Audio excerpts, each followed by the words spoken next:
Thank you. Board members, we need to adopt the agenda for this evening, so I need a motion to adopt the agenda. Dr. Anderson? Madam Chair, I make the motion that we adopt the agenda. And Ms. Johnson? I second the emotion, the emotion. I think it's good, Ms. Johnson.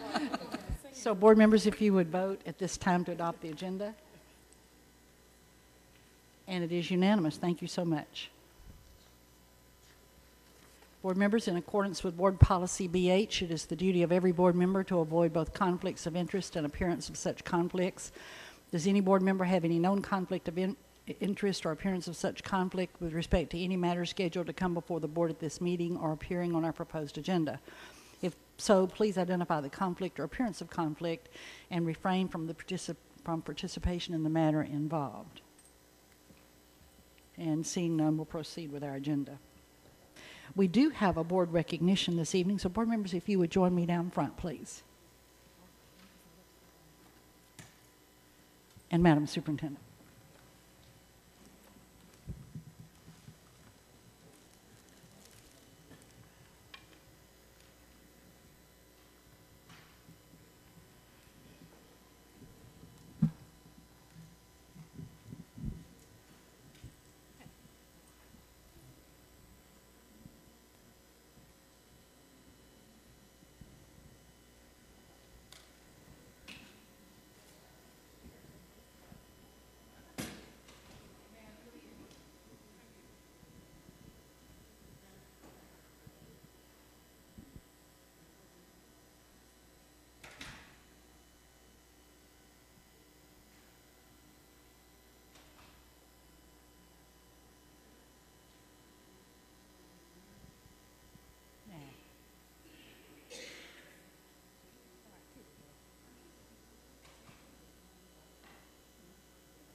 We're getting ready for a picture, y'all. Each year, the Georgia School Board Association likes to honor school boards that they feel are doing a good job. And 2 years ago, they set up new criteria for board members to be recognized, or for boards to be recognized. Last year, we were recognized as a quality board. This was the first year that we could be recognized as a distinguished school board. So we made that application back in the fall, and we have before us an award for Distinguished School Board from the Georgia School Boards Association 2014, and it says to honor achievement and the pursuit of higher standards in the local government of public schools, presented to the Clayton County Board of Education by the Georgia School Boards Association. So board, this is yours.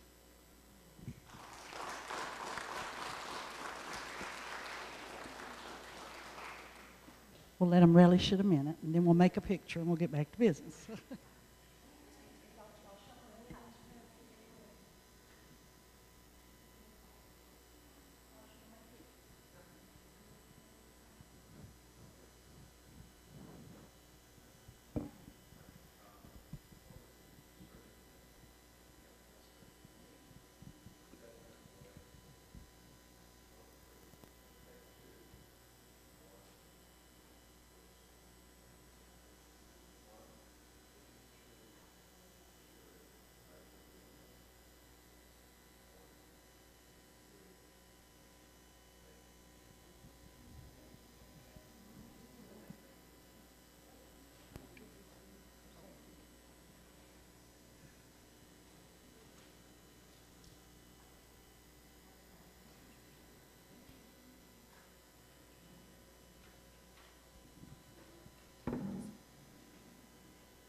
I think this moment begs us to remember back to 2006 or 2008, I guess it was, when the district was in such disarray.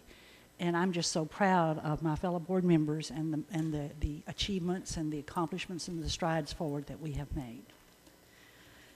Board members, as far as I know, we have no public officials, none signed in, so we'll check again later, and if any come in, we'll recognize them. Now it's the time for us to elect our board officers. As you know, we elect the board chair for a 2-year term according to board policy, and then we elect the vice chair for a 1-year term, and so they're both up this year for election. Board members, as we did 2 years ago, if you'll allow me, I'll go through the election of board officers and then dismiss us to executive session, and if there are changes, then we'll make those happen right after executive session. Is that okay with the board? Is that all right?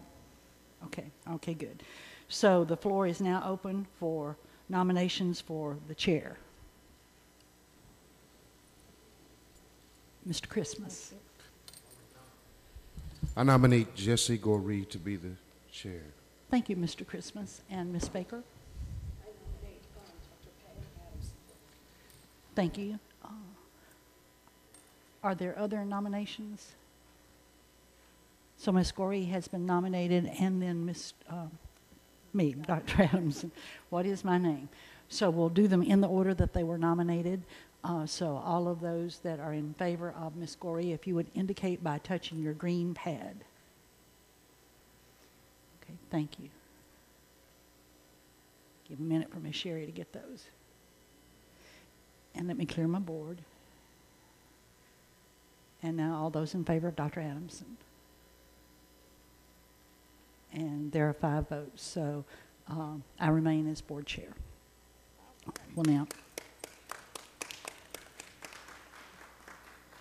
that was an enthusiastic endorsement, I must say. The floor is now open for nominees for vice chair. Ms. Goree? Mark Christmas. Okay, Mr. Christmas has been nominated. Ms. Burrows?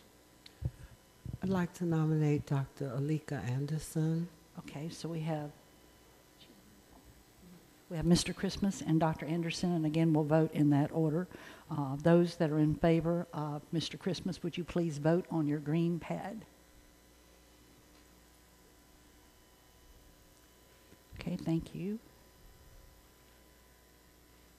And those in favor of Dr. Anderson, if you would, hang on, let my board clear, there we go. In favor of Dr. Anderson, if you would vote at this time. Ms. Johnson, your light went out, honey. Can you hit it again? There we go. Okay. And that is a 5-4 vote, so Dr. Anderson will remain our vice chair. Let's give her a big round of applause. Thank you. Board members, we do have reason to go into executive session. I'm only aware of personnel issues. Is that correct? Yes. Okay, so we will go to discuss personnel issues, and we'll be back as quickly as we can. I guess I need a vote to go into executive session. So, Dr. Anderson? Madam Chair, I make the motion that we go into executive session to discuss a personnel issue only. And Ms. Baker? Second. Okay, the motion is made and second to go into executive session. Board members, if you would vote at this time to go into executive session.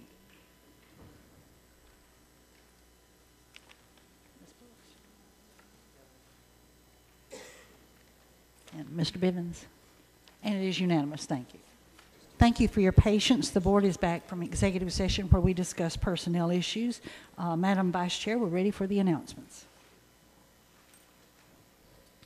Good evening, Madam Chair, board members, district administrators, and citizens of Clayton County. Here are the announcements for the month of January. January serves as the Celebration Month of Life Month, the International Equality of Life Month, and the National Mentoring Month. The Martha Stillwell School of the Arts, located adjacent to the district's Performing Arts Center, will hold a ribbon cutting and an open house with guided tours on Tuesday, January 6, beginning at 2:00 p.m. We anticipate the return to school of all students across the district for the start of the second semester, Wednesday, January 7, 2015. The district will observe the birth date of Dr. Martin Luther King, Jr. on Monday, January 19th. All schools and offices will be closed. The annual Martin Luther King Jr. Day Parade will take place in downtown Jonesboro on Monday, January 19th. The The parade will step off at 1 o'clock p.m. Again, the time has changed, so the parade will step off at 1 o'clock p.m. On Saturday, January 24th, there will be a Title I parent workshop at Riverdale Middle School on Roberts Drive in Riverdale. The workshop, scheduled to begin at 9 a.m., will focus on science and social studies. The district-wide spelling bee is scheduled for Tuesday, January 28th at the Performing Arts Center on Mount Zion Parkway. The spelling bee begins at 9 o'clock a.m. Pending approval of the proposed board calendar, the next board work session will be on Monday, January 26th at 6 o'clock p.m. That will be held here in the boardroom. And finally, pending approval of the proposed board calendar, the February board meeting will be here in the boardroom on Monday, February 2nd at 6 o'clock p.m. Madam Chair, this concludes tonight's announcements, and thank you. Thank you, Dr. Anderson. Board members, it's time to approve the minutes for our work session on November the 17th and our board meeting on December the 1st. Are there any additions or corrections to the minutes as they were printed? Okay, seeing none, then those minutes are approved as they were posted. And now we're ready for our superintendent's report. Thank you. Good evening, Madam Chair, Madam Vice Chair, members of the board, and the community. On Monday, January 12th, the Family Center Health Center at North Clayton High School becomes the first school-based health center in Clayton County. After more than a year of planning, the facility will host a ribbon cutting and open house beginning at 11 a.m. The center is a partnership between the school district, North Clayton High School, and the Family Health Centers of Georgia. Services to our students will begin Tuesday, January 13th. Just before the semester break, Rex Mill Middle School announced the receipt of a gift from Coca-Cola. The gift is in the form of a STEM laboratory. STEM is an acronym for science, technology, engineering, math. The lab will be designed by Rex Mill Middle School students. There will be 5 teams participating in a design competition. When asked about a budget for this work, no limits were set for the student designers. The Coke people told our students to think big, dream big, design big, and to include everything in the designs. We are excited about the potential impact this will have at Rex Mill Middle and throughout the district. During December, Clayton County Public Schools was awarded a $20,000 Verizon Innovate Learning Grant. The 6 middle schools represented in the application are included in 80 public schools across the country to receive a grant this year and are the only Georgia schools represented in the list. This grant will provide teachers with the resources needed to use technology more innovatively and effectively to engage students in science, technology, engineering, and math. The Verizon grant will be used to fund the Clayton County Robotics after-school program at the 6 middle schools. The robotics program for middle school students is designed to get students and children excited about science and technology and to teach them valuable employment and life skills. We are excited about the potential learning opportunities that this grant provides our middle school students. And we thank the Verizon Foundation and our district leadership for efforts in securing the Innovate grant for our students. Representatives from the Education, Sports, and Entertainment networks were at the Perry Center for Learning's Open Campus High School last month to deliver audiovisual equipment to the school's audio, video, technology, and film program. The donation of equipment is part of the Georgia Audio Video Grant Program. The grant provides $25,000 worth of equipment, software, and training to AVTF's program throughout the state. The grant equipment will be immediately integrated into the Open Campus program and will make it better to able to teach some streaming, editing, and authoring skills, which are key to the field's current technology. Congratulations to those Martha Stillwell School of the Arts students who have been selected through auditions to perform in the 2015 District Honor Band. This band includes the best musicians in Clayton, Henry, Spalding, and Fayette counties. Congratulations are also extended to the Stillwell student musicians who have advanced to the second round of the All-State competition in Perry on January 10th. These students are attempting to earn a spot on the Georgia Music Educators Association All-State Concert and Symphonic Band. I extend my appreciation to our Career, Technology, and Agricultural Education Department, CTAE, for their work in facilitating a Shining Light Neighborhood Safety Walk in December, the Normandy Subdivision in College Park.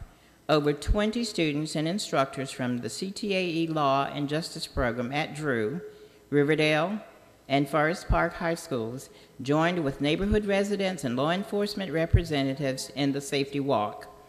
This community awareness effort was the result of a collaboration between the Clayton County Public Schools Police Department and the Clayton County Police Department, Clayton County Public Schools, and the Clayton Neighborhood Revitalization Coalition in conjunction with Southern Crescent Habitat for Humanity. Another safety walk is being organized for this spring. Riverdale Middle School was chosen by Mr. Holland's Opus Foundation to receive a donation of musical instruments valued at over $35,000. The 49 instruments included members of the woodwind, brass, and string families. The district has been avid supporters of the fine arts for many years. The system has ensured that each school provides a music education program on all levels. This donation will afford more children the opportunity to participate on quality instruments.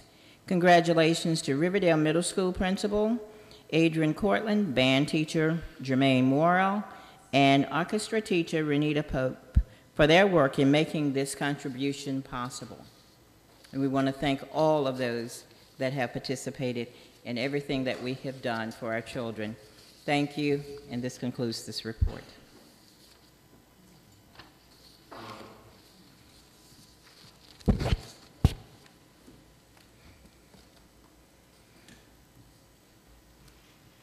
Thank you, Madam Superintendent. I was having a tad of connectivity issues with e-board, and I had to get that before we got to the business session.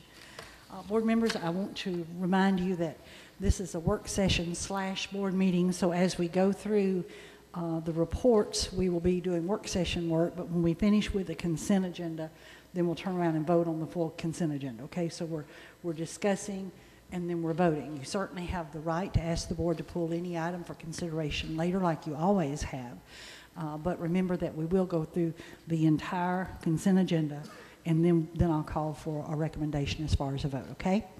So, Madam Superintendent. Thank you. Purchasing, Ms. Evans.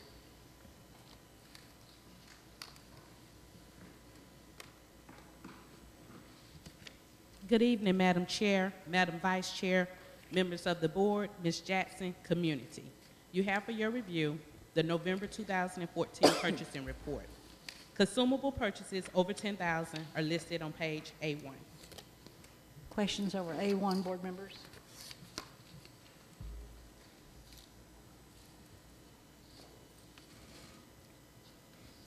Non-consumable purchases over $10,000 are listed on pages B1 and B2. Questions over B1 and B2, board members?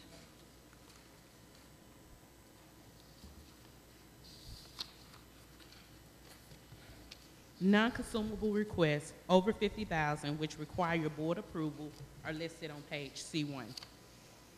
These are our contracts, board, that require our approval. The first thing that we've looked at. Are there questions over the contracts over C1?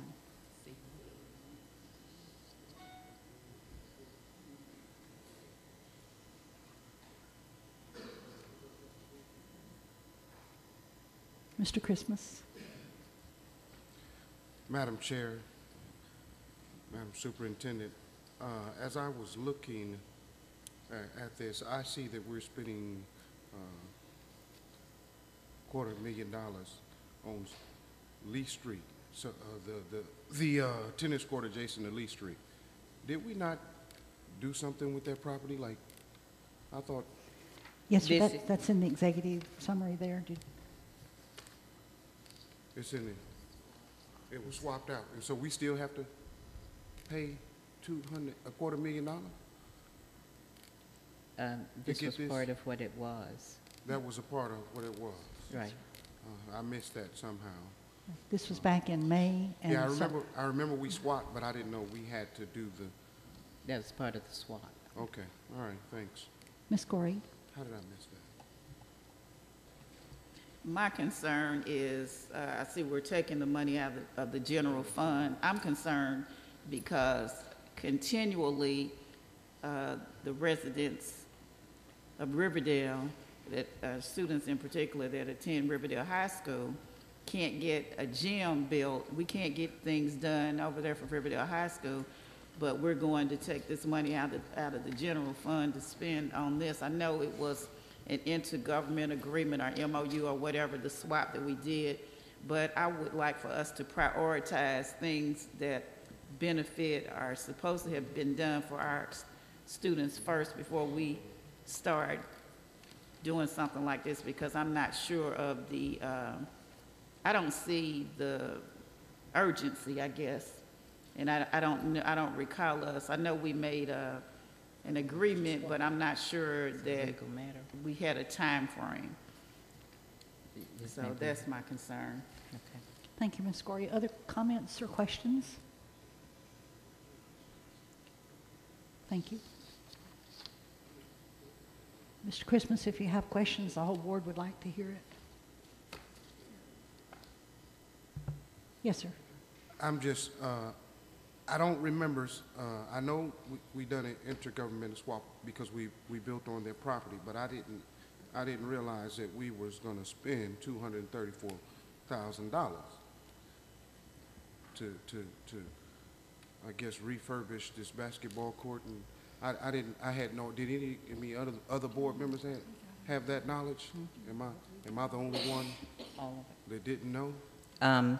When we talked about it, it was to refurbish the tennis courts, and they talked about how that would be, that was a part of that discussion.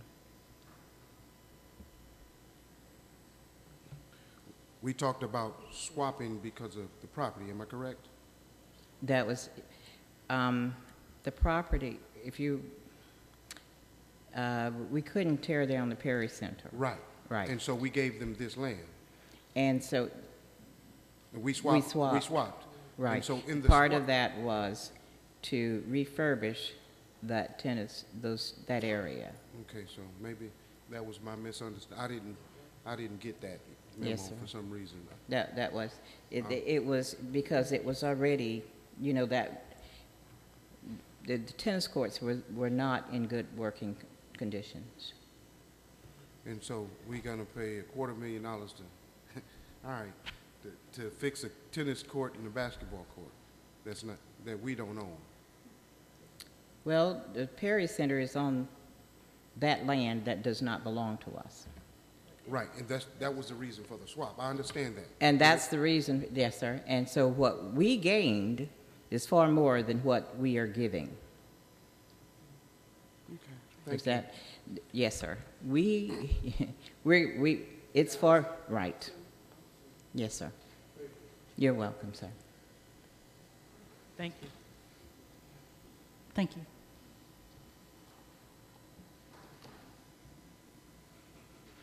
Financial report, Mr. Thompson. Good evening, Madam Chair, Madam Vice Chair, members of the board, Ms. Jackson, and community members. You have for your review and approval a summary of the district's current financial status for November 2014. The report also lists general fund revenues and expenditures by source and by function. In addition, you have the financial report for the school nutrition program as of October of 2014. These reports are presented as a part of the consent agenda. Are there any questions the board may have? Questions, board members?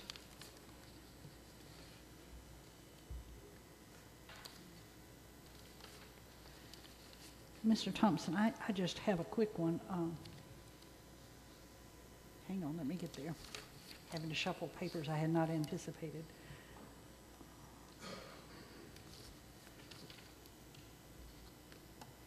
Yeah, it appears that on our revenue, our receipts, that we're about a third lower than we were last year at this time, and I wondered why, if it was slow tax collection or what, but the money seems to be coming in a lot slower than it had in previous years.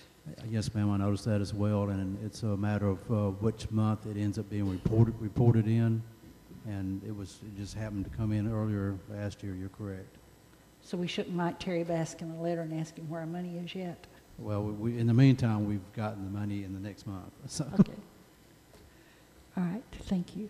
Other questions, board members? Okay, thanks. Thank you. The next financial report is the SPOS revenue report. This report includes the monthly balance sheet in addition to the monthly, cumulative, and average collections to date. This report is also presented as a part of the consent agenda, and we'll be happy to entertain any questions. Ms. Gorey? I don't actually have a question about this, but this is something that I raised last month. In going back, looking at the original projects that we had delegated for SPOS money, I would like to know if by the time we have our next meeting, whether or not we can get a full accounting of comparing what we said we were going to do to what we did and exactly where we stand at with SPOS money, because as it stands, our last SPOS, it ended on 31st, correct? Correct. The collections ended in December. Which I think that we are now going to be behind, because some of the things that we were supposed to have done with that money didn't happen. And I would like to know how it's going to affect the future collections and future proposed projects. So I hope we can get that information by the end of the month, please. Yes, ma'am. Further questions on the SPOS revenue report?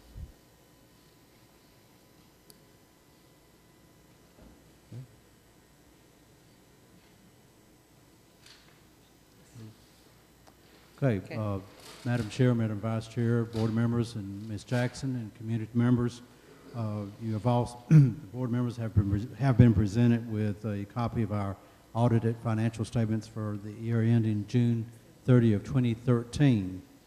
And in addition to that, you have the SPOS performance audit for that year.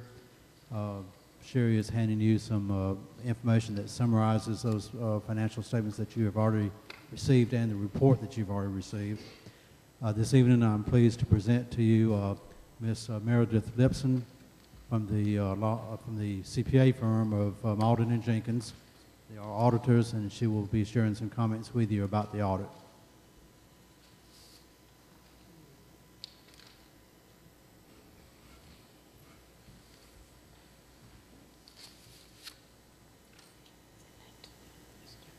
Good evening. As Mr. Thompson indicated, I'm here to present the audited financial statements for the fiscal year ended June 30, 2013. Those statements have been completed, filed with the state, as well as your SPOS performance audit. It's my understanding that you've been previously provided with copies of both of those documents. So I just kind of wanted to hit a couple of highlights for you. As far as the audit itself and our audit opinion, we did issue an unmodified opinion. That means a clean opinion. That's the one that you want to get. As always, the financial statements are the responsibility of management and the board. Our responsibility is to express an opinion on those financial statements based on our audit procedures. And again, that was a clean, unmodified opinion. As far as the financial statements themselves go, I'm hoping that you've all had an opportunity to Can you hold just a minute? Let me see. Ms. Gorey's got a question, but let me see if we want it now. Or Ms. Gorey, can it wait till she finishes, or was there something up front? Well, before she goes on, I would actually like to know what she's addressing, because we received one thing, and you all just passed us something, and you know what? And I really don't want to discuss this tonight, because I haven't looked at it. And we really need to do better with knowing where our money's gone to. So if she stands up here and gives me a report, I won't know anything that she's talking about, and I would really appreciate it if she could come back to the next meeting and discuss this, because we really have got to stop this. We need to be prepared. Can you tell us before we what's come the up. difference Mr. in, Thompson. we received 2 very large packages. Right. And then we got this evening. So Right. what's the difference in this and what we already have? The packet that you received this evening, the clear spiral bound document, is our audit, my firm's audit agenda. It's just a summary of my presentation. It's not a financial statement document or anything that is formally filed. It's nothing different from this. Well, It's just her presentation. it's my presentation. I mean, I could choose not to give you something in writing. The requirements indicate that there's certain things we have to communicate to you all as part of the audit process. I can do that, stand up here and do that orally, but we always choose to give you something. And you've done this before. Every year that we've done this, yes, but, ma'am. but normally when she does this, we've received it and read it, and I would prefer, I have questions about this one, because I've read this one. But we just got this, and I mean, we really need to stop doing this, because I'm not questioning anything that, you know, I'm not saying she's done, you know, it might be perfectly fine, but if I have questions, I would have preferred to have read this, and instead of her coming to give the presentation on both. I expected the presentation would be on the SPLOS, the audit on the SPLOS 3 Ms. and Gorey, if 4. you would like to make that as a motion, I'd sure take it to the full board. Well, yeah, I'd like to move that we only discuss the SPLOS 3 and 4 revenues and hold the annual audit agenda report until the next meeting. And I need a second to that motion. Mr. Bivens? Second, the motion has been made and seconded to postpone the portion of this that has to do with the comprehensive annual financial report that ended June 30th of 2013 until next month. So board members, if you are in favor of Ms. Gorey's, please indicate, and if you're in opposition, please indicate. Oh, Ms. Baker, I'm sorry. Can I just get clarification, because we were sent home a package just before Christmas. And Right, but you didn't get Ms. Gorey, this. please let her talk. it was a sticker packet, and Right. if my understanding is correct, this is just to go with her presentation today. So I'm not sure if Ms. Gorey's wanting something No. or she wants to. Ms. Gorey I've read through this, and this, I guess, is her report. I would like to sit down and read them side by side, instead of, we do this every year. This is our duty to be in charge of our finances, and I don't want to just get this right before, you know, and then I'm gonna sit here and listen to her give me a report, because I might have some questions that I want to ask, but I haven't seen the report. So I'm not necessarily saying we have to wait until next month. I mean, next meeting is Right, fine maybe. with me. Yeah, maybe we can explain it, Mr. Thompson, a little bit. Okay, what is being presented to the board is the financial statements for 2013, June 30, 2013, and the SPOS performance report, okay, which you have already received. So that's what you would be asking questions about tonight. What you've just received, you know, has the same findings in it as what you saw in the financial statement in the comprehensive annual financial report. So you know, it's just for information. Actually, all of it's just for information. What's been presented to the board is your financial statements for 2013 and the SPOS audit, which you have already received. So there's no action that you would be asked to take on the information that you received tonight. And it's simply information about the audit process. It does have a recap of the findings that were in the financial report and a list of recommendations to management, which we typically receive every year. So, Is this information? it's just for information. Don't you expect us to vote? Isn't this a part of the consent agenda? Yes, ma'am. It But- is. Okay, so But that's we're why- not, but what he But was saying not, was we're not what you voting just on the handed is, presentation. what you was just handed is not what you're going to be voting on. right, are we ready to vote? We have a motion on the floor to postpone this presentation till our next meeting. Could be the work session or the next business meeting, I guess, or the next board meeting. All in favor, board, if you vote your pleasure. If you're in favor, vote green, and if you're opposed, please vote red.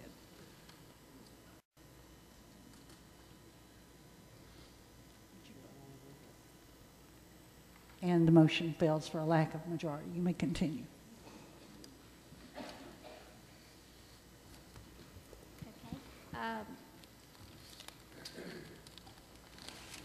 I just wanted to hit a few highlights of the comprehensive annual financial report, the thick document that you all received prior to the holidays. As I mentioned, we issued an unmodified opinion, a clean opinion. Also included in that financial statement document is management's discussion and analysis. And that's what I always point readers to, because it's a very good summary of the financial activity and results of financial operations for that fiscal year. It's written by management, not by the auditors. We do make sure that the information in there is consistent with the audited financial statements, but again, it gives a very good summary of the financial activity for that fiscal year as a whole, and it's that information is contained in the financial statements, just following our audit opinion. As far as the financial activity itself, for the fiscal year ended June 30th, 2013, the system as a whole had total assets of $823.4 million, total liabilities of $67.1 million, and net position or equity of approximately $756.3 million. Of that $756.3 million, about 90% of it is either invested in your capital assets, your buildings, and other facilities and equipment, or it is restricted for certain purposes, mainly for federal programs, items for which you all receive funding that has to be used in a certain manner. Of course, the district overall is made up of a number of funds. You have your general fund, which is really the heart and soul of the operations, as well as special revenue funds that account for the various grants that you get, and then capital projects fund, mainly the SPLOST monies that have to be spent for capital outlay. Your general fund at June 30, 2013 had a fund balance of about $56.6 million. That's an increase from fiscal year 2012 of approximately $18.2 million. So you all did a very good job of monitoring your costs and making sure that that you all not only had the funds available to cover those costs, but were able to add to your fund balance. This is really important to make sure that you maintain a strong fund balance going forward to future periods.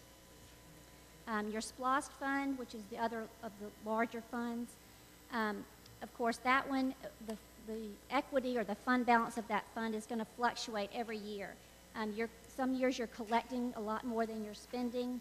Other years, as the SPLOST issue is winding down, you're spending a lot more than you're collecting. So for your fiscal year 2013, you actually had a decrease in your fund balance, which meant you spent more than that which came in, which is expected.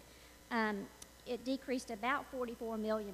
So you all spent about $44 million more than you took in. But again, that's the nature of the SPLOST. You've got to spend that money that came in.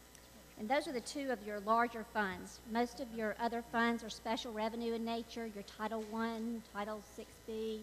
Those funds, for the most part, the revenues that come in under those grants are what is spent on those programs. So there's not usually very much, if any, equity at the end of the year, because again, what money they give you, they expect you to spend on that program, and that's what you guys do.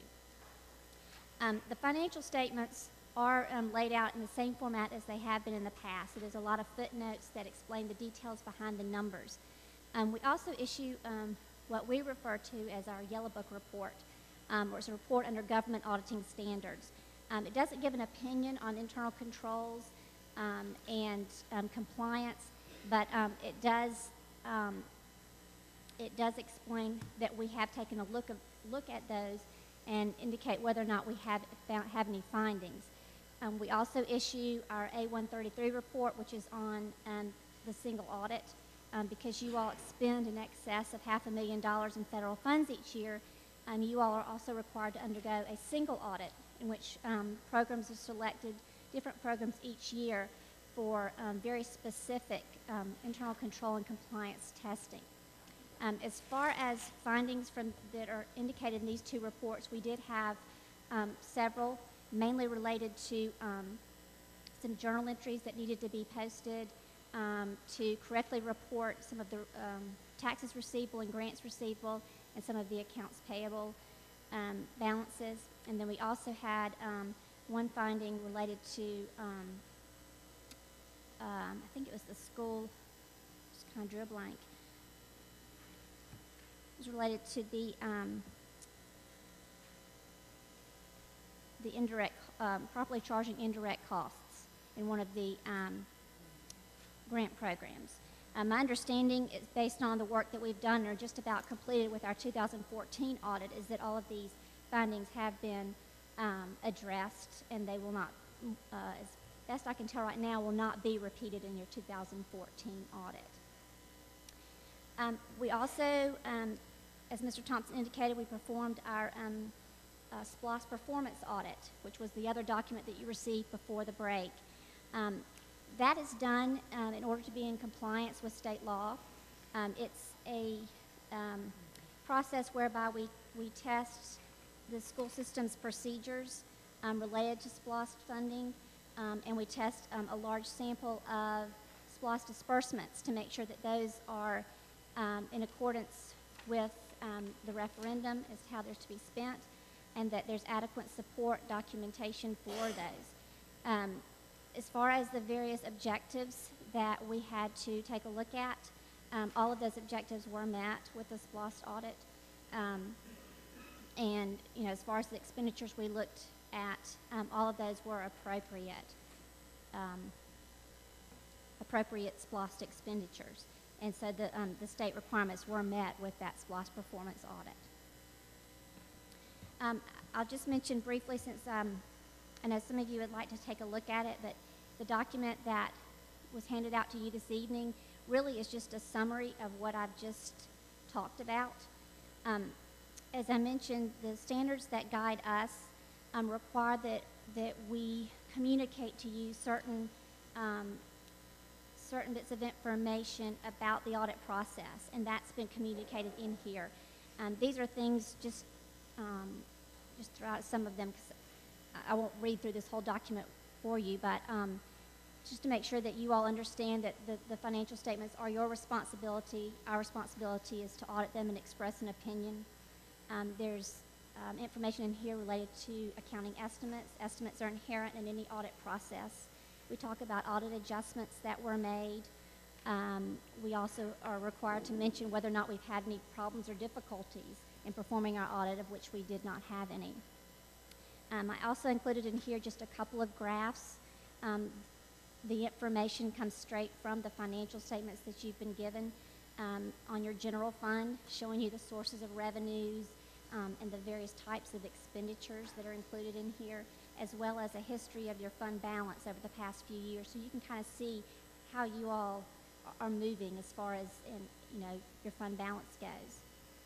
Finally, we've included in here the findings that we just talked about, as well as our management recommendations.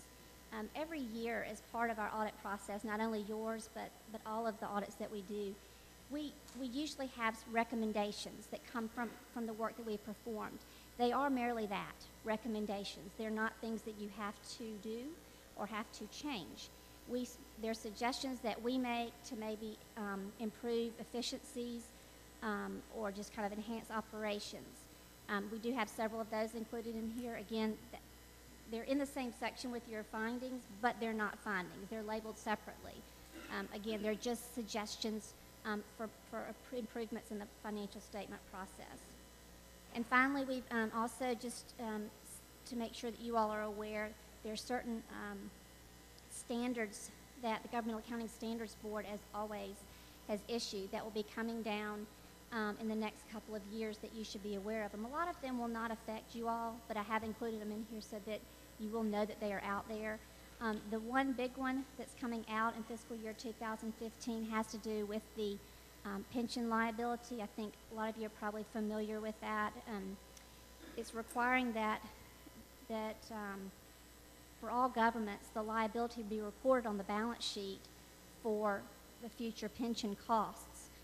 Basically, it's the difference between what has been actuarially determined to be the future costs versus the assets that are contained, that are currently on hand to fund those costs. It's our understanding from the state, from TRS and PRS, that they are working on how they are going to allocate that total liability among all of the school districts. But there will be, I'm sure, information coming to you all very soon, if not already, as far as what Clayton County School District's liability is going to be. So just know that that is a liability that you haven't seen before. It will not hit your general fund, but it will hit the government-wide. The very first few pages that you see that kind of combine everything, that's where it's going to be reflected. So just so that you know that is out there. But there's a good bit of information in here about that standard. I'm happy to address any questions, and certainly if there's additional questions that come up after you all have had an opportunity to review this, I'll be more than happy to address those, and if necessary, I can certainly come back. Mr. Bivens. Yes, Madam Chair. Under the category of items cited in the school system financial statements as significant deficiencies. Mr. B, can you tell us which book and what page? Page 14 of her presentation. Okay, thank you. You spoke of a significant deficiency as an adjustment had to be made of $328,904 to capital project funds.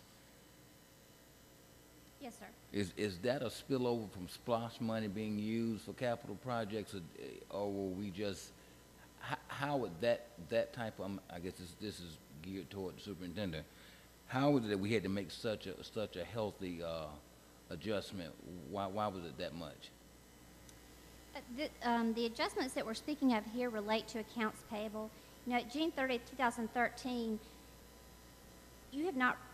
at June 30, 2013, your finance department has not received all of the invoices and bills that relate to things that have been done.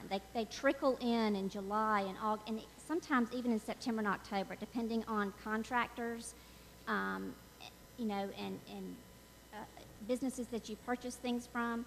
And these were adjustments that had to be made for some invoices. I believe they were contractor invoices that came in late that did not get accrued before the audit process went on. And it was probably 7 or 8 years ago, the standard started requiring that when we have to make significant adjustments, that those be reported, depending on the materiality of those adjustments, have to be reported as findings, be it material weaknesses or significant deficiencies. So this is a pretty normal occurrence. There's justification for it. It's not an accounting mishap or mismanagement on our part. No. It's just how the school business works. Right. It's not indicative of a systemic issue. It's just a matter of, really, it's timing. You know, and unfortunately, I know how hard they try to make sure they have all of the invoices, but just about everywhere we go, things will trickle in that just weren't expecting. Okay, thank you. Thank you, Mr. B. Other questions? Ms. Corey, tell us which book and what page, Ms. Corey. First of all, I appreciate your coming to the meeting and everything, but I'm still, I guess, I don't appreciate the board not being wanting to be a little bit more informed about how we're spending our money.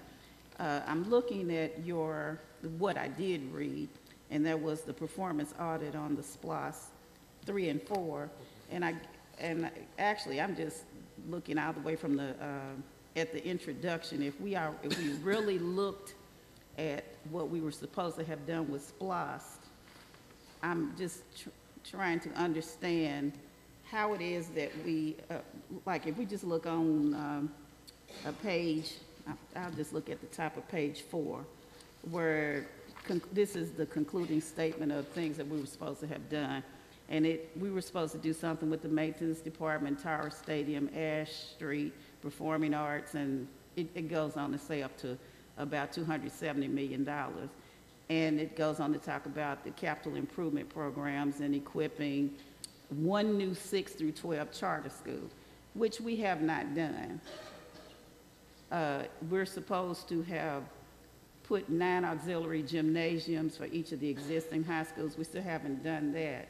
So my question is, the reason I really wanted us to just come back and be able to look at all of this, because I really think that we need to sit down and look at how we're using our money, and if we're putting our money where we said we were going to put it. But you have no control over that. And I know that, unfortunately, both Mr. Holloway is now over, those type things, but he inherited the job, just as Ms. Jackson also came in. And it just seems that the board, we're the ones that are supposed to be really in control and make the money, and that we're doing the right thing.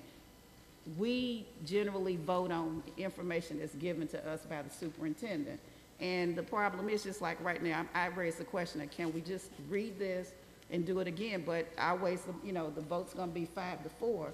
And I just don't understand if there's one person, we're a team. If there's a person that has an issue with money, then I don't understand why we can't work as a team to just sit down and do something. We just got an award of being a distinguished board. I would, if right now I'm on the board, but I'm gonna tell you something, if I were a private citizen right now, I would have an issue with this board with things that we have not done based on SPLOST money alone. That's the big issue with me. And one of the other things that I looked at, and I may not find the page, but I know you all were looking at, I think it's on page 6, and this is on page 6 of the SPLOST. Objective 1 was to determine whether the schedule of projects adheres to the approved resolution. And it says that you all obtain a copy of the 2005 SPLOST and 2010 SPLOST resolution, and you used a random number generator to select a sample of 60 checks out of 557. Now that doesn't even seem like a good number to me. I know, doing a sample, I guess that's all right with you all, but I just have an issue with it, because I'm really concerned about, have we or have we not done the right thing with our money? And I see there are some recommendations that you're making to us, which is why we'd really like to have a conversation.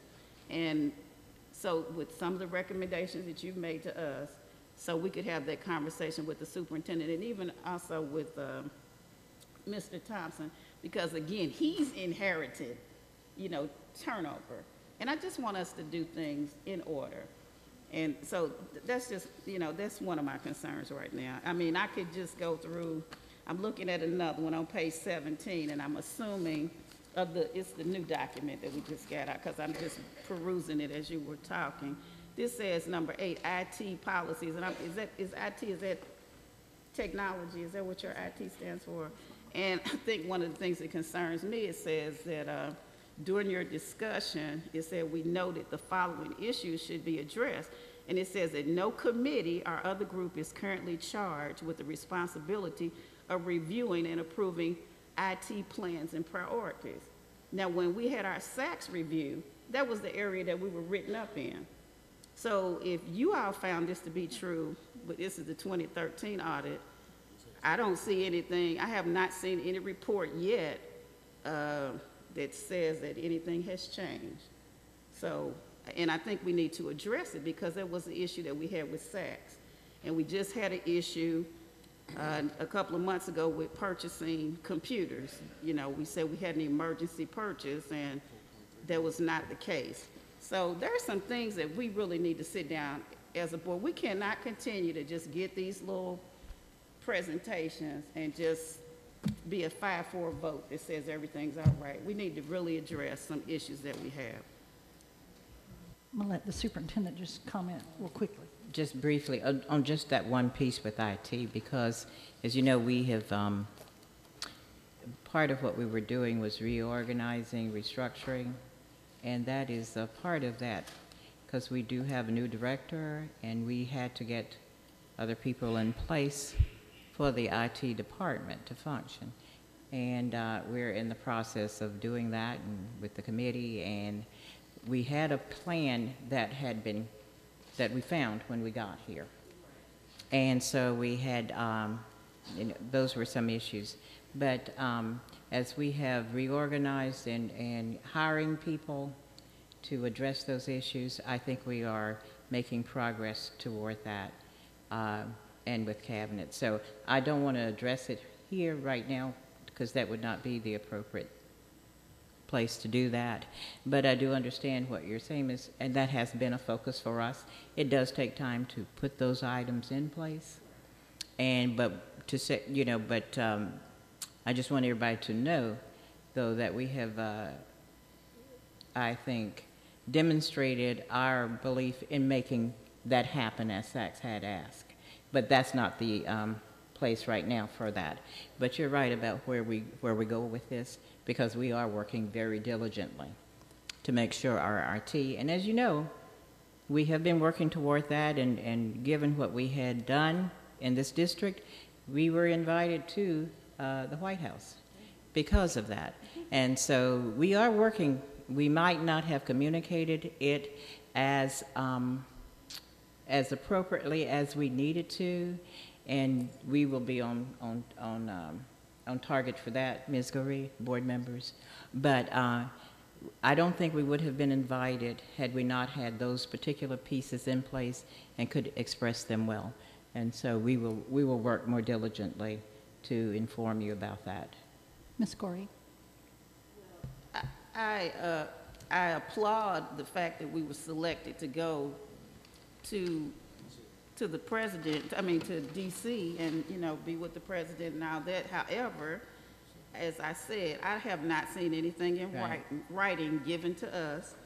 Also, as I said before, we had this issue with the purchasing of the computers, because right now we say we don't, we got to rearrange some money or whatever, and it just seems to me like there's a recommendation that's here, and we need to have a discussion on the recommendation. And even though you get an honor, I don't know what the criteria. I didn't see the criteria on why we were selected.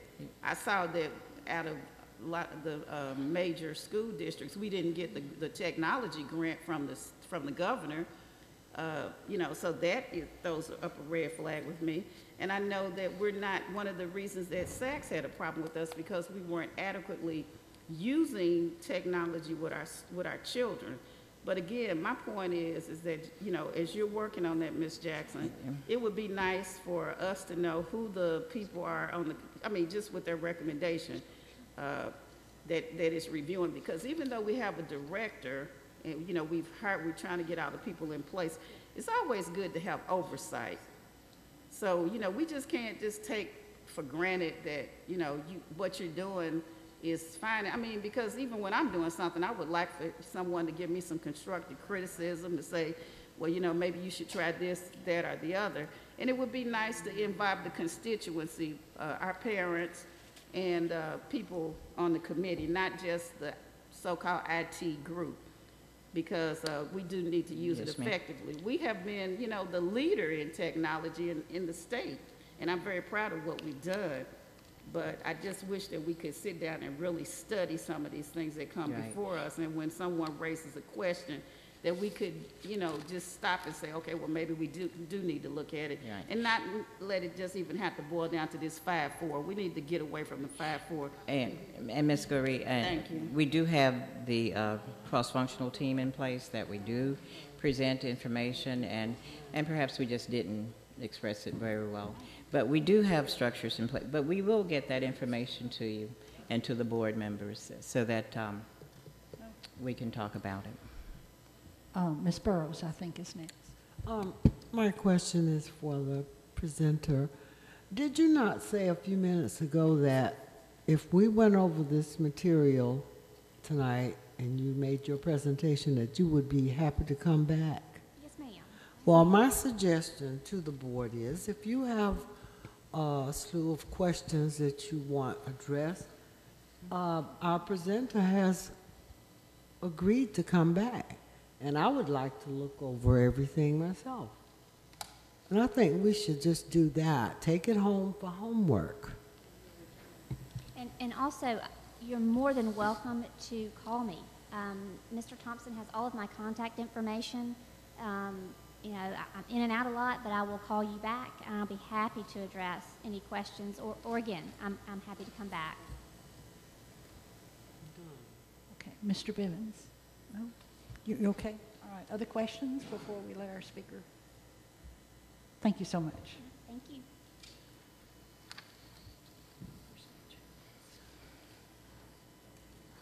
Okay. Personnel changes? Ms. Garrett? Good evening and Happy New Year, Madam Chair, Madam Vice Chair, members of the board, Madam Superintendent, members of the Cabinet, and the community at large. I present this evening the Personnel Changes Report for the month of January 2015. The Personnel Changes Report is presented by the Human Resources Department in support of Strategic Goal Number 6, to recruit and retain high-quality employees. It represents all of the personnel actions related to new hires, rehires, class changes, transfers, as well as terminations, and is presented monthly as part of the consent agenda. The report lists all personnel changes during a specified covered period, and the report also includes a summary of these actions. The reports in January include personnel actions that took place from the beginning of the payroll cycle through the end of the payroll cycle. Although the report is being presented and submitted in January, the actions on this report occurred from mid-November through mid-December. Also included in this report is summary data from the personnel changes reports for January board meetings for the years 2013 and 2014. With that, the recommendation this evening is to approve the personnel changes report, and I will now respond to any questions. Could you tell us again the time frame that this spans, this report? Yes, ma'am. It's going to be from mid-November through mid-December, which is the previous payroll cycle. So November the, I think, 8th is what we have through December the 15th, something like that? Yes, ma'am. Okay.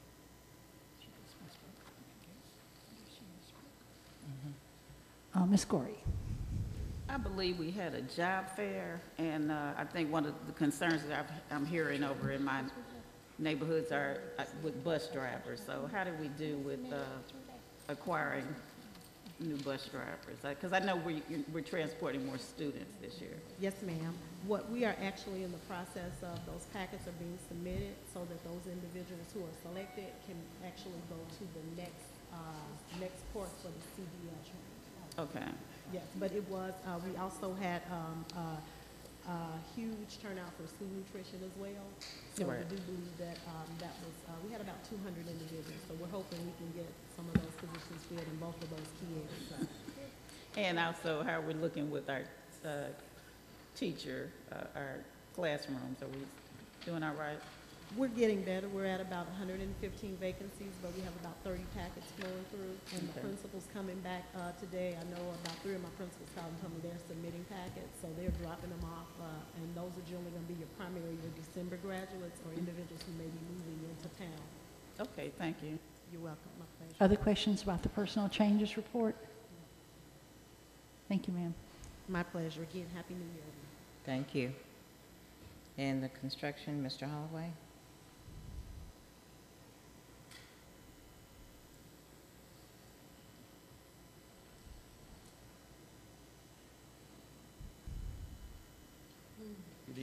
Good evening, Madam Chair, Madam Vice Chair, board members, Superintendent Jackson, and community. You have the January SPLOS construction update. Shows the status of the remaining projects in SPLOS 4 that we've completed. Included in that were payments made in December of approximately $1,845,000. We had no change orders during the period, and this is presented for your information. Be glad to answer any questions on the report. questions on the SPOS construction update?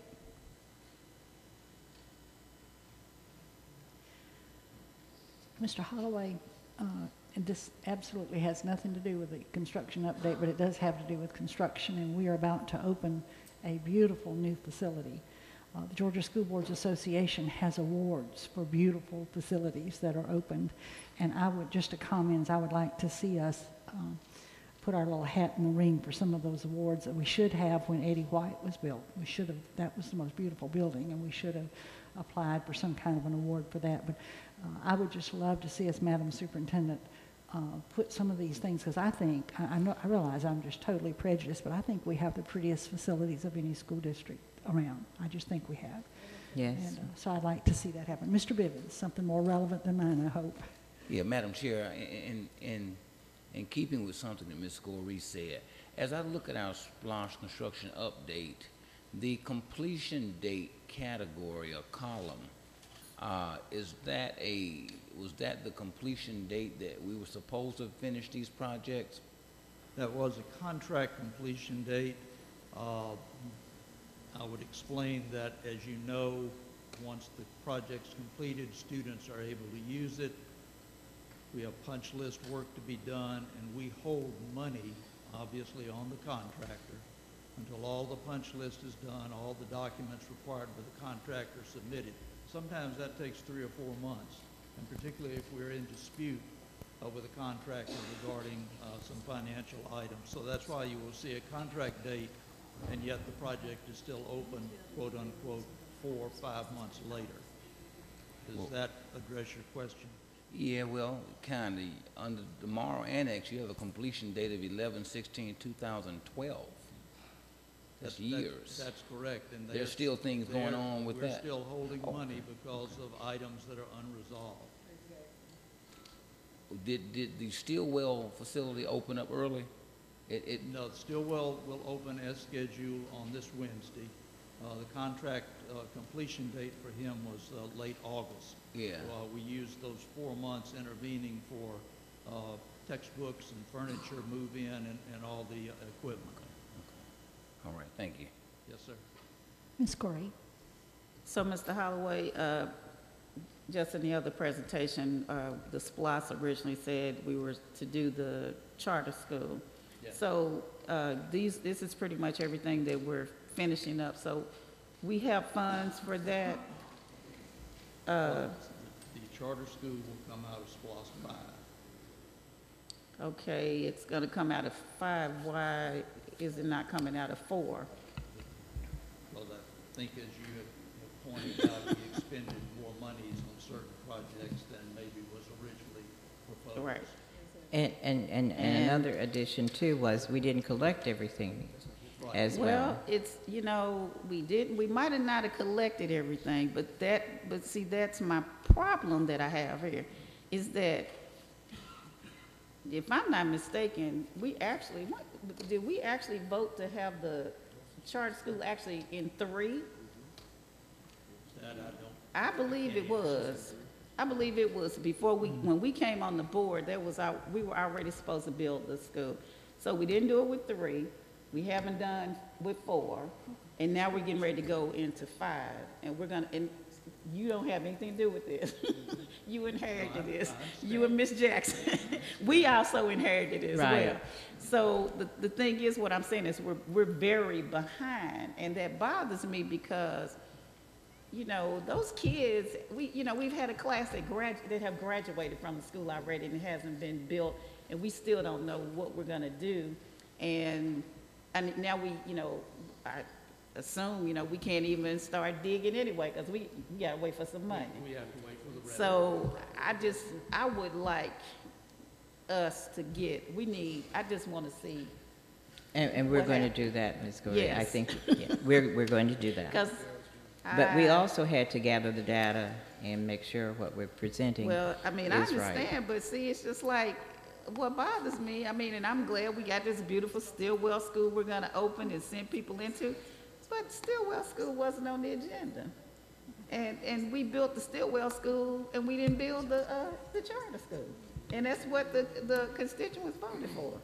So that's what I'm saying with these priorities now. Just like we're gonna dig this money out of the general fund to go take care of these tennis courts, but we had some other things on the agenda that we were supposed to do, and we really need to get a hand of our money in planning. I think, can I do a timeline thing with you, Ms. Gorey? SPLOST 4, we voted on when we first came on the board in 2009, I think. And so the Elite Scholars was just opening then. So I think that was the first time that it was in a SPLOST. I don't think it could have been in 3 because that would have been 10 years ago. So I think it's SPLOST 4, and you are correct. It was in SPLOST 4, and it just didn't have enough money. Okay, Mr. Bivens. This question is directed toward legal. Are there any legislative implications because we are not acting on the decisions we made for the public? Prime example, if we had this charter school as a SPLOST 4 project, and we still have not done it now, and we're hoping and praying the taxes come in as they should, and we start the project some 7 years later, is there any legislative thing that can happen against us as a board? Well, there's a whole series of cases where you have school districts, and the issue is what were the SPLOST obligations and were they fulfilled?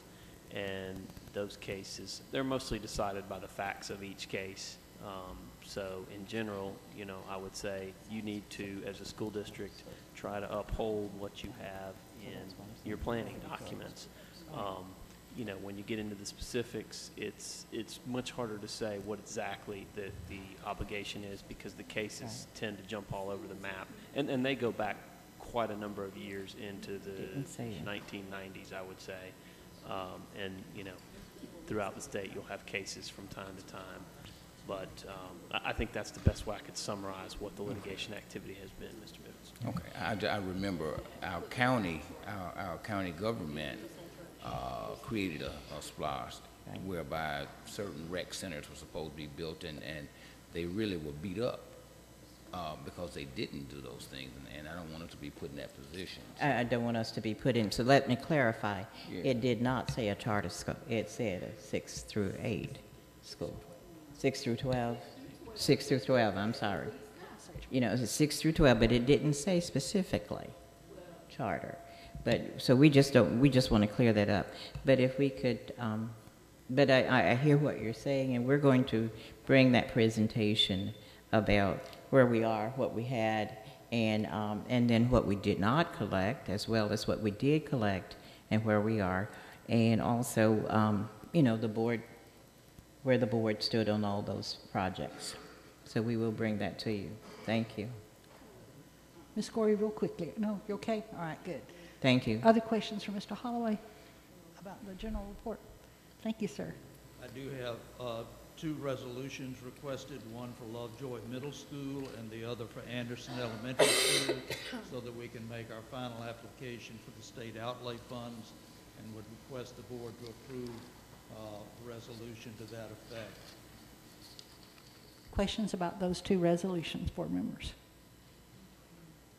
Usually there's not. This is where we're getting money, so everybody's happy about that. Yeah. All right. Thank you, sir. Thank you. Okay, board members, we have gone through all of the agenda items under the consent agenda.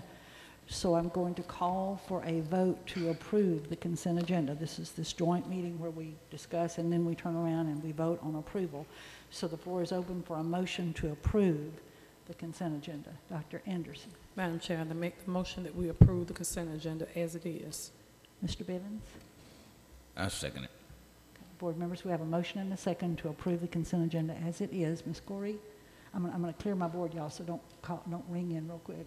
Ms. Gorey, you may go ahead.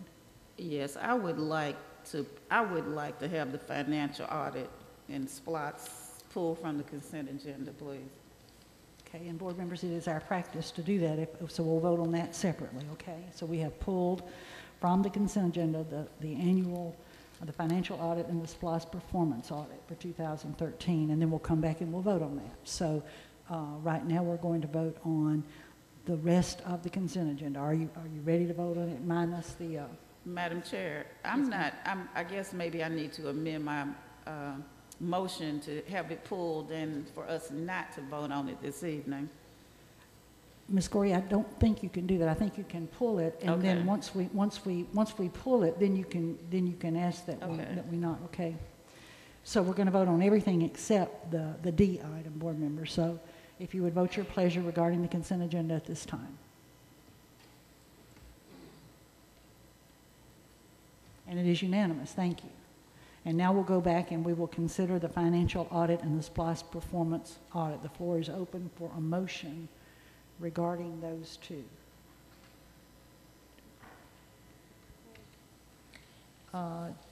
Ms. Gorey.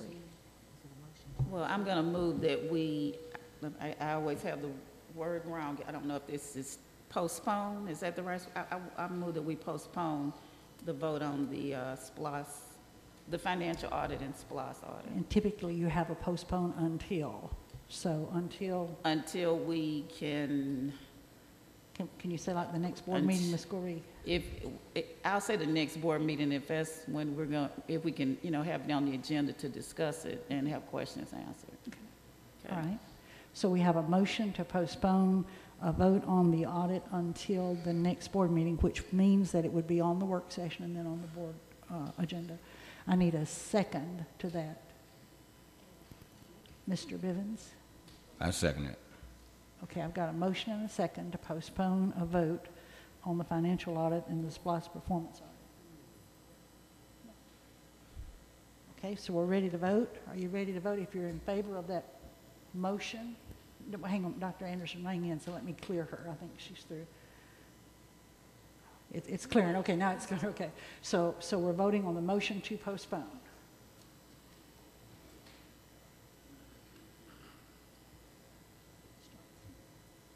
Okay, so the motion does carry with a 5-4 vote, and so we will put that on the agenda for next month.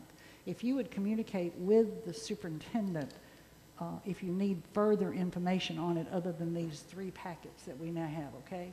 I mean, as far as presentations, or if Mr. Thompson can handle that, that'll be fine. So we'll add that to the agenda next time. That finishes our consent agenda, and we are going for the board meeting calendar under our action agenda. Mr. B? You're not. Okay, you're back off again.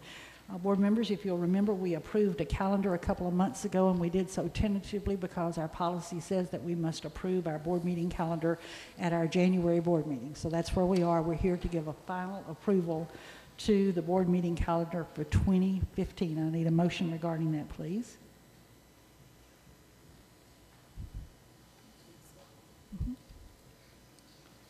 Ms. Baker? Madam Chair, I move that we accept the tentative board dates. Okay, and Dr. Anderson, I believe. I second the motion, Madam Chair. Okay, and board members, if you would vote your pleasure. Madam Chair, question, please. Hang on, we'll clear the board. Hang on. Ms. Gorey, go ahead and talk. Okay, is it possible, I know that I don't have enough votes to change the time of the meeting to later, but we changed the agenda so that we could put public participation at the beginning of the agenda. Is it possible for us to maybe have a specific time for it, maybe say 6:15, 6:20 or something, so people that sign up know? Because I know last month we had a parent that wanted to come and speak, and they didn't get here in time. Because sometimes I guess they think maybe we're going to do board presentations or whatever. Is it possible to have maybe a specific time for it? Just for that, just for the public participation, are you talking yes. about? Mm-hmm. I don't know, let us think about that one, and can we think about that one, because that's really not germane to the calendar, but I understand what you're saying. Right, yeah, okay. All right, we'll Okay. do that. So other questions about the calendar? All right, if you would vote your pleasure on our calendar. And it is unanimous. Thank you so much. We have 2 items from our executive session. First of all, we have Tribunal 2014. This is a Personnel Tribunal 2014-2015-01. Dr. Anderson. Madam Chair, I move that we accept the recommendation of the tribunal panel in regards to the tribunal hearing. And Ms. Baker? Second. And board members, if you would vote your pleasure regarding the tribunal recommendation. And it is unanimous. Thank you so much. And now we have some personnel appointments, and I'll turn that over to our superintendent. Thank you. For the assistant principal for North Clayton High School, the recommendation is Dr. Charles Gilchrist as the AP. Ms. Goree? Madam Chair, I move that we accept the superintendent's recommendation of Dr. Charles Gilchrist as the assistant principal at North Clayton High School. Thank you. And Mr. Christmas? I second the motion. And board members, if you would vote your pleasure on this personnel appointment. Mike just hit him with a no. And the motion passes with 8 votes in favor and 1 in opposition. I don't see Mr. Gilchrist. Dr. Gilchrist? Would Oh, you there please you are. stand? Would you There you stand, go. sir? I'm sorry, I couldn't see you. Thank you. For assistant principal at Church Street Elementary, Ms. Lakeisha Anderson. And Ms. Goree? Yes, Madam Chair, I wholeheartedly support the superintendent's recommendation of, I believe she's Dr. Lakeisha Anderson. Is that correct? You're not No. Dr.? Well, I'm claiming something for you, Ms. Anderson. Okay, Lakeisha Anderson for Church Street Elementary School. Okay, thank you. Mr. Christmas? Second. Board members, if you'd vote your pleasure. And the motion passes with a vote of 8 in favor and 1 in opposition. Now, Ms. Anderson, please stand. And Madam Chair, I'd just like to say that we are in receipt of the assistant principal for Elite Scholars, and Mr. Philip Ramsey has been selected by Elite Scholars Board as their assistant principal. And I don't know if he's here. Is he here? Oh, there he is.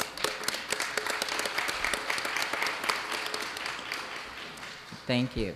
Board members, I think that we have run out of something to talk about and our agenda is complete, so this meeting is adjourned. Thank you so much.